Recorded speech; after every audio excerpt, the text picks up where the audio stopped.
ஈரோட்டில் அமெரிக்காவின் வரி விதிப்பால் ஏற்றுமதி செய்ய முடியாத முன்னணி நிறுவனங்களின் பொருட்கள் பாதி விலைக்கு விற்பதாக கூறி வாடிக்கையாளர்களை ஏமாற்றிய சம்பவம் பெரும் அதிர்ச்சியை ஏற்படுத்தியுள்ளது. ஆஹா ஓஹோ விளம்பரம் செய்து டேமேஜான பொருட்களை விற்பனைக்கு வைத்து விபூதி அடித்த சம்பவத்தில் நடந்தது என்ன?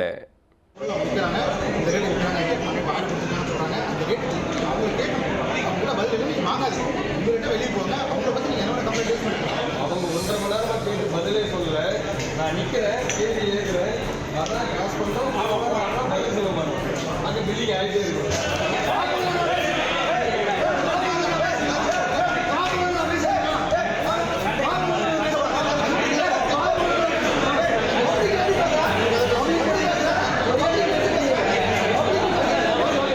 அமெரிக்காவின் வரி விதிப்பால் அந்நாட்டிற்கு ஏற்றுமதி செய்ய முடியாத ஒரிஜினல் பிராண்ட் ஆடைகளை குறைந்த விலைக்கு விற்பதாக விளம்பரம் கொடுத்து ஏமாற்றியதாக குற்றச்சாட்டு எழுந்துள்ளது. பிரம்மாண்ட ஹோட்டலில் ஸ்டால் போட்டு சம்பவம் செய்த சேல்ஸ் டீம் மீது போலீசார் நடவடிக்கை எடுப்பார்களா?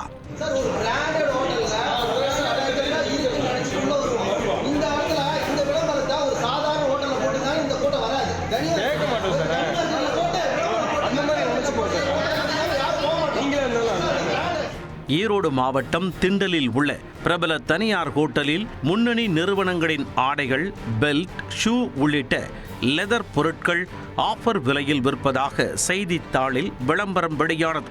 அமெரிக்கா வரி விதிப்பால் கோடிக்கணக்கான மதிப்புடைய துணிகள் ஏற்றுமதி செய்ய முடியாத சூழ்நிலையில் உள்ளூர் சந்தையில் விற்பனை செய்ய உள்ளதாகவும் அதில் முன்னணி பிராண்ட் ஆடைகள், ஷூ உள்ளிட்டவற்றை 200 மற்றும் 300 ரூபாய்க்கும், முன்னணி நிறுவனங்களின் 8000 ரூபாய் மதிப்பிலான பொருட்கள் 500 முதல் 1490 ரூபாய்க்கும் விற்பனை செய்வதாக விளம்பரப்படுத்தி உள்ளனர். இதனை நம்பி ஏராளமான வாடிக்கையாளர்கள் பொருட்கள் வாங்க குவிந்தனர்.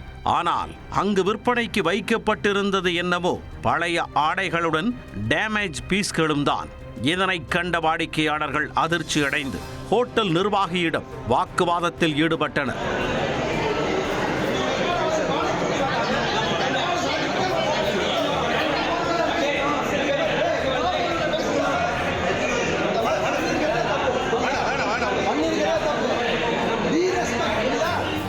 ஆகா ஓஹோ என விளம்பரம் கொடுத்து ஸ்டாக் பொருட்களையும் விற்பனையாகாத டேமேஜ் பீஸ்களையும் விற்று கல்லாக்கட்ட ஆசையை தூண்டி ஏமாற்றியதாக கடும் விரக்தி அடைந்தனர். ஈரோட்லேயும் ஒரு சொல்லிக்கிற மாதிரி ஒரு பெரிய ஹோட்டல், அந்த ஹோட்டலில் போட்டதுனாலே எங்களை மாதிரி ஆளுகளை நிறைய பேர் வந்து அந்த ஹோட்டலை நம்பி தான் இந்த இடத்துக்கு வந்து உள்ளே போய் பார்த்தோம். ஆனால் உள்ளே போய் பார்த்தா எந்த ஒரு ப்ராடக்ட்டுமே செகண்ட்ஸு, டேமேஜு, எதுவும் வேஸ்ட்டு இந்த மாதிரி இப்போ தான் வச்சுருந்துருக்காங்க ஒளி, எதுவுமே ஒரிஜினலே கிடையாதுங்க. இதை கேட்டால் ஹோட்டல்காரங்கள்ட்டையும் ரெஸ்பான்ஸ் இல்லை, அதே மாதிரி அங்கே இருக்கக்கூடியவங்களும் அதுக்கு ரெஸ்பான்ஸ் இல்லை. உண்மையிலேயே வந்து நம்மளையே நம்ம ஆளுங்க காயப்படுத்திக்கிற மாதிரி இருக்குதுன்னு வச்சுங்களேன். இந்த விஷயம் ரொம்ப வருத்தமான ஒரு விஷயமா இருக்குது. இனிமேல் வந்து இந்த மாதிரி நடைபெறாமல் இருக்கணுங்கிறதா இருந்த விஷயம். ஏன்னா நான் ஒருவேளை ஒரு உண்மையான கூட்ஸ் ரிட்டர்ன் வந்தால் கூட நம்ம வாங்குறதுக்கு யோசிப்போம். ஒரு பெரிய கம்பெனியில் வந்து பெரிய ஒரு ஹோட்டலில் நடத்தி இந்த மாதிரி நடக்குதுங்கிறது வருத்தமான விஷயமா இருக்குது. இதனால் அப்பகுதியில் சலசலப்பு ஏற்பட்டு விற்பனை நிறுத்தப்பட்டு வாடிக்கையாளர்கள் வெறும் கையுடன் வீட்டிற்கு சென்றனர். ஆஃபர் சூப்பர் என விளம்பரம் செய்வதை நம்பி கஷ்டப்பட்டு சேர்த்த காசை பறிகொடுக்க வேண்டாம் மக்களே, உஷார்.